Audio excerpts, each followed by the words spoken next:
நண்பர்களே இந்த புத்தம் புதிய காணொலியில் உங்கள் அத்துணை பெயரையும் சந்திப்பதில் மிக்க மகிழ்ச்சி கொள்கிறேன். இன்னைக்கு நம்ம தொடங்க போகிறது ஒரு புது சீரீஸ் ஆஃப் வீடியோஸ். புத்தாண்டு சிறப்பு பலன்கள் 2025. இந்த நிகழ்ச்சியை பார்த்து கொண்டிருக்கக்கூடிய அனைத்து நேயர் பெருமக்களுக்கும் புத்தாண்டு சிறப்பு பலன்கள் வழியாக 12 ராசிகளுக்கான புத்தாண்டு பலன்கள், ஒவ்வொரு ராசிக்கும் தெள்ள தெளிவாக வருகின்ற ஆங்கில புத்தாண்டு 2025 எப்படி இருக்க போகுது, அதை பற்றி தான் இந்த வீடியோ சீரியஸ்ல பார்க்க போறோம்.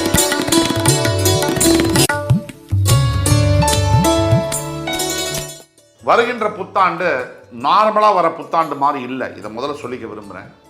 ஏன் அப்படி சொல்கிறேங்கிற காரணத்தையும் சொல்கிறேன்.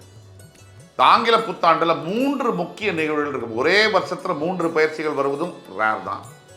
அதில் சனிப்பயிற்சி என்பது ரொம்ப ரொம்ப அதிசயமான ஒரு பயிற்சி. இப்போ வரக்கூடிய சனிப்பயிற்சி.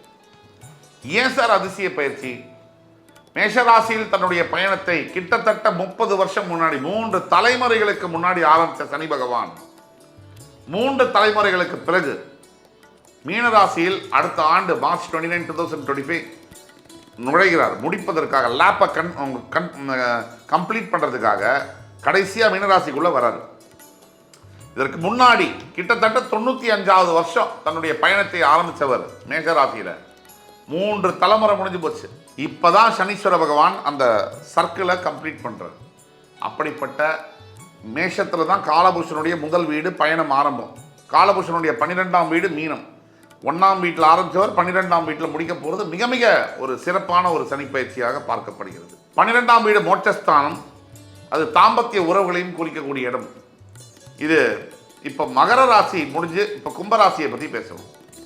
கும்பம் ஜென்ம சனியுடைய தாக்குதல் கடந்த 2.5 வருஷமா தாங்கொணா துயரங்கள், சொல்ல முடியாத கஷ்டங்கள், விவரிக்க முடியாத காயங்களும் மன தழும்புகளும் இருக்கக்கூடிய என் உயிரினும் மேலான கும்பராசி நேயர்களே, கும்பராசி சகிப்புத்தன்மை அதிகம்னு எல்லாரும் அடிச்சிட்டாங்க. எல்லாத்தையும் தாங்க, அவன் ரொம்ப தாங்குறான்டா, நல்லவன்டா அப்படின்னு அடிச்சிட்டாங்க. ஆனால் எல்லாத்தையும் தாங்கி அதனால் எந்த பலனும் இல்லை. மற்றவர்களுக்காக நிறைய உதவி செஞ்சு உங்களுக்கு ஒரு பிரச்சனைன்ற போது இப்போ சாயம் வெளுத்துருச்சு பார்த்துட்டீங்க. ப்ளஸ் பணத்தினால தான் மனிதனை அடையாளம் கொண்டு கொள்ள முடியும்னு ஒரு வாக்கியம் இருக்குது. நமக்கு எப்பப்போ பண பிரச்சனை வருதோ ஆண்டவன் நம்மக்கிட்ட பேச விரும்புகிறான்னு அர்த்தம். நீங்கள் நல்லா கவனிங்க. ஏழ்மையில் தான் இறைவனை பார்க்க முடியும். பணம் இருக்கிற வீட்டில் இறைவன் இருக்கிறதே இல்லை. ஏன்னா அந்த பணம் இருக்கிற வீட்டில் அவனே ஓவர் டைமில் சுற்றிக்கிட்டு இருக்கிறான் பல வேலைகளில். ஏழையாக இருக்கிறவன் தான் இறைவனை நினச்சி விளக்கேற்றுறான், பூமாலை போடுறான். பல பணக்காரர்கள் இதை செய்வதில்லை. ஒட்டு மொத்தத்தில் இந்த வாழ்க்கையில் ரொம்ப முக்கியமானது அனுபவங்கள். ஜென்ம சனியில் உங்களுக்கு சனி பகவான் கொடுத்தது அடின்னு மட்டும் நினைக்காதீங்க, அது அனுபவமே. அதனால் கற்றுக்கக்கூடிய பாடங்கள் வருகின்ற எதிர்காலத்தில் நீங்கள் மிகப்பெரிய உயரங்களை எட்ட கண்டிப்பாக உதவும். யூஎஸில் இருக்கக்கூடிய ஸ்டான்ஃபோர்ட், ஆக்ஸ்போர்ட் யூனிவர்சிட்டியில் கற்றுக்க முடியாத விஷயங்கள் கூட சனி பகவான் உங்களுக்கு கற்றுக் கொடுத்துருப்பார். சின்ன சின்ன அனுபவம் இல்லை, அதை மனசில் வச்சுக்கிட்டு செயல்படணும். ஆனால் ஒன்று, தலைப்புச் செய்திகள், பிரேக்கிங் நியூஸ். இனி ஜென்ம சனி உங்களுக்கு கிடையாது. திருக்கணித பஞ்சாங்கப்படி மார்ச் 29, 2025 சனி பகவான் பயிற்சி அடைகிறார். முதல்ல எதை எதிர்பார்க்கலாம்? மிகப்பெரிய பிரச்சனைகள் அத்தனையும் ஓஞ்சாச்சு, இனிமே கிடையாது. இது உண்மை, சத்தியம். இந்த வருடம் உங்களுக்கு மிகப்பெரிய நிம்மதியை தரும். உண்மை. பாதசனியாக சனி பகவான் மாறும் பொழுது நிம்மதி என்பது உங்களுக்கு ஏற்படும்.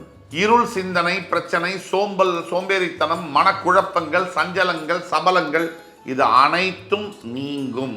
சனி உங்களுடைய ராசியை விலகி 2ஆம் இடத்திற்கும், குரு பகவான் உங்கள் ராசியின் 4ஆம் இடத்திலிருந்து விலகி 5ஆம் இடத்திற்கு போகும்போதும் குரு உங்கள் ராசியை 9ஆம் பார்வையாக, சிறப்பு பார்வையாக ஏப்ரல் மேக்கு அப்புறம் பார்ப்பார். குரு பயிற்சிக்கு அப்புறம் அது நடக்கும். சனி பயிற்சி, குரு பயிற்சி, ராகு கேது பயிற்சி, 3 பயிற்சிகள் இருக்கு. உங்கள் ராசிக்கு 2ஆம் இடத்தில் இருக்கக்கூடிய ராகு பகவான் உங்கள் ராசிக்கே வருவார். அதோடைய பலன்களை நம்ம பார்ப்போம். உங்கள் ராசிக்கு 7ஆம் இடத்திற்கு கேது வருவார். 8லிருந்து 7க்கு வருவார். இதை பற்றியும் நம்ம பார்ப்போம். நான் ஏற்கனவே சொன்னபடி குரு ராசியை பார்க்கும் போது ஜூன்லேருந்து உங்களுக்கு மிகப்பெரிய அளவில் ஏற்றங்கள் இருக்கும். மிகப்பெரிய அளவில் சிந்தனை மாற்றங்கள் இருக்கும். புதிய புத்துணர்ச்சி, உற்சாகம் எல்லாம் ஏற்படும். வியாபாரத்தில் மிகப்பெரிய மேன்மை எல்லாம் நடக்கும். இப்போ நம்ம சொல்லக்கூடிய அத்தனையும் பொது பலன்களே. தனிப்பட்ட உங்கள் ஜாதகத்தை கீழே கொடுக்கக்கூடிய வாட்ஸ்அப் நம்பரில் கான்டாக்ட் பண்ணி ஆன்லைன் அப்பாயின்மெண்ட் வாங்கி பார்க்கும்போது தான் உங்களுக்கான வாழ்க்கைக்கான துல்லியமான பலன்களை எங்களால் கூற முடியும் என்பது உறுதியாக சொல்கிறேன். இதில் முக்கியமானது சதயம் மற்றும் பூரட்டாதி நட்சத்திரங்களுக்கு அதிசயங்கள் நடக்கும். கும்பத்தில் இருக்கக்கூடிய சதயம் மற்றும் பூரட்டாதி நட்சத்திரங்களுக்கு அதிசயங்கள் நடக்கும். அடுத்தபடியாக என்ன நடக்கும்? பிரிந்த காதல் உறவுகள் ஒன்றாக சேரக்கூடிய வாய்ப்புகள் உண்டு. காதலித்து ஒருதலை காதல் இரண்டுதலை காதலாக மாறும். காதலித்து பெற்றோருடைய சம்மதத்துடன் திருமணங்கள் நடைபெறும்.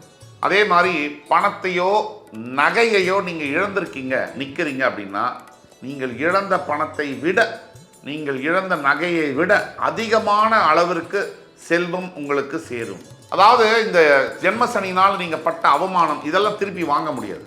நீங்கள் பட்ட மனக்காயங்கள், நீங்கள் வாங்கின வார்த்தைகள் இதெல்லாம் திருப்பி எழுதவே முடியாது. ஆனால் ஒன்று, எதிர்காலத்தில் நீங்கள் யார் யார் உங்களை கேவலமாக பேசினாங்களோ, உங்களை கேவலமாக மதித்தாங்களோ அவங்க எல்லாம் உங்கள் கை கட்டி உங்கள் முன்னாடி நிற்கக்கூடிய காலம் வெகு விரைவில் வருகிறது. உங்கள் எதிரிகளை நீங்கள் பந்தாடுவீர்கள் என்பது உறுதி. இந்த நினைப்பில் இருங்க. ஜென்ம சனியினால் பிரிந்து போன கணவன் மனைவிகள் டைவர்ஸ் கேஸை கூட நீங்கள் கோர்ட்டில் ஆரம்பிச்சிருக்கலாம். தயவு கூர்ந்து இந்த மார்ச் 29க்குள்ள நீங்கள் பேச்சுவார்த்தையை ஸ்டார்ட் பண்ணுங்க. இல்லை மார்ச் 29க்கு அப்புறமா ஸ்டார்ட் பண்ணுங்க. கண்டிப்பாக குடும்பங்கள் ஒன்றாக இணையும். பிரிந்து போன கணவன் மனைவிகள் குழந்தைகள் ஒன்றாக சேருவார்கள். இது சத்தியம். எது நடந்தாலும் சரி அதை விட்டுட்டு அடுத்தது ஃபார்வர்ட் பண்ணுங்க. அடுத்தபடியாக குரு பயிற்சியானது உங்கள் 4ஆம் இடம் என்று சொல்லக்கூடிய ரிஷபத்திலிருந்து 5ஆம் இடத்திற்கு வரக்கூடிய குரு பகவான் தன்னுடைய சிறப்பு 9ஆம் பார்வையால் உங்கள் ராசியை பார்ப்ப இருக்கிறதுனால் நிறைய தெய்வ பலம் உங்களுக்கு கிடைக்கும். அதாவது அரசாங்கத்தையே எதிர்த்து நின்னாலும் ஆண்டவன் நம்ம பக்கம் இருக்கான தலைவர் சொல்கிற மாதிரி உங்கள் பக்கம் ஆண்டவன் நிற்பார். அதே மாதிரி 7இல் கேது வருவதனால் தேவையற்ற சச்சரவுகள் வீட்டில் வரக்கூடிய வாய்ப்புகள் இருக்குது. அதை நம்ம என்னதான் பிரிஞ்சு போனவங்க ஒன்றா சேர்ந்தாலும் வார்த்தைகளில் கவனம் தேவை. வார்த்தை வாழ்க்கையை தீர்மானிக்கும். சிம்பிள். உங்கள் வாயிலிருந்து வரக்கூடிய வார்த்தை, நீங்கள் யாராக இருந்தாலும் சரி, எவ்வளவு பணம் படைத்தவர்களாக இருந்தாலும் சரி, நீங்கள் எவ்வளோ ரிச்சு குவாலிஃபைடு எது இருந்தாலும் உங்கள் வாயிலிருந்து வர வார்த்தை it will determine your life, it will decide your life. இதை நினைவில் வச்சுக்கோங்க. ரொம்ப முக்கியமான பாயிண்ட்டு. ஸோ இந்த அளவிற்கு அருமையாக இருக்குது. கும்பராசிக்கு ஜென்மசனி போகிறதுனால ரொம்ப விஷயம் டாப் கிளாஸாக இருக்குது. அது ஒன்று, ரிலீஃப் இருக்கும், பெரிய ரிலீஃப் இருக்கும். மனதளவில் உடல் அளவில் மிகப்பெரிய ரிலீஃப் இருக்கும். பாரத்தை எடுத்து இறக்கி வச்ச மாதிரி இருக்கும். இதெல்லாம் இருக்குது. இதெல்லாம் ஒரு பக்கம் இருக்கும்போது இன்னொரு விஷயம் என்னென்னா பரிகாரம்.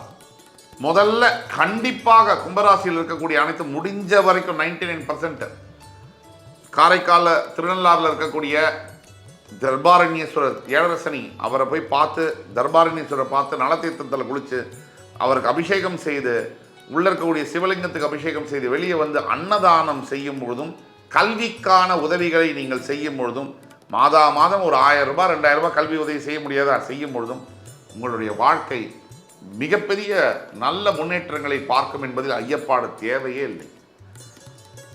என் உயிரினும் மேலான கும்பராசி பெருமக்களே, இந்த வீடியோ உங்களுக்கு கண்டிப்பாக பிடிச்சிருக்குன்னு நினைக்கிறோம். மறுபடியும் உங்கள் எல்லோரையும் சந்திக்கும் வரை உங்களிடமிருந்து விடைபெறுவது உங்கள் சுபாஷ் பாலகிருஷ்ணன். நன்றி, வணக்கம், வாழ்க வளமுடன்.